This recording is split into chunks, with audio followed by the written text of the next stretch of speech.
Hey guys, welcome. So, how do you buy stuff on Temu without a credit card? Well, you could absolutely do that with the magic of e-wallets. So, once you have an e-wallet like Gcash and My Country's Revenue, just basically buy without a card itself. Just basically add to cart, and yeah, that's basically answers the question right there. Do you need a card on actual the actual platform here with just Temu? Well, no.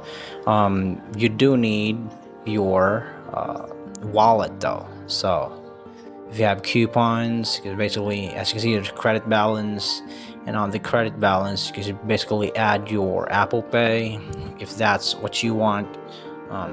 You can use it either way. So yeah, that trumps up the tutorial video, and that's just basically it. That's how quick and simple it is. Thank you so much for watching, and you guys have a nice day.